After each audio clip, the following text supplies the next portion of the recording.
வணக்கம். இன்று நாம் கடவுள் முருகனின் வீர கதையை பார்க்கப் போகிறோம்.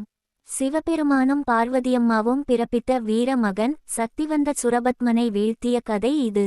அவரது துணிவு, பக்தி மற்றும் தர்மத்தை பற்றி அறிய இந்த கதையை முழுமையாக பாருங்கள். மிகவும் காலையில் சுரபத்மன் 3 உலகங்களையும் அச்சுறுத்தினான். தேவதாங்கள் அதனை நெருங்கி சிவபெருமானும் பார்வதியம்மாவும் பிரார்த்தனை செய்தனர். அவர்களது தெய்வீக சக்தியால் முருகன் பிறந்தார். ஒளிரும் முகமும் வீரமும் தீய சக்திகளை தோற்கடிக்கும் துணிவும் கொண்டவர். தர்மத்தை மீட்டெடுக்க இவர் தயாராக இருந்தார். முருகன் ஞானி ஆசிர் அஸ்திரால் பயிற்சி பெற்றார்.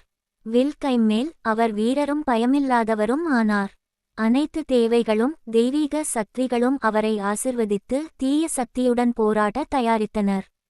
அவர் எல்லா சவால்களையும் எதிர்கொள்ள தயாராக இருந்தார். போரின் நாள் வந்தது. முருகன் தனது மயூரத்தில் ஏறி துணிவுடன் முன்னேறினார்.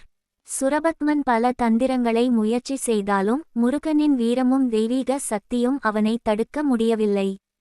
இறுதியில் விலால் ஒரு சக்திவாய்ந்த தாக்கம் செய்து சுரபத்மனை வீழ்த்தி 3 உலகங்களுக்கும் அமைதியையும் தர்மத்தையும் மீட்டார். முருகன் நமக்கு நினைவூட்டுகிறார், துணிவு, பக்தி மற்றும் தர்மம் எந்த சவாலையும் எதிர்கொள்ள உதவுகிறது. அவரது கதை நமக்கு நம்பிக்கை, மனதின் வலிமை மற்றும் உண்மையான பக்தியை பரிமாறுகிறது. ஓம் சரவணபவா. வணக்கம் நண்பர்களே, என் சேனலை சப்ஸ்கிரைப் பண்ணுங்க. அடுத்து வரும் வீடியோக்களுக்கு பெல் ஐகான் அழுத்த மறக்காதீங்க.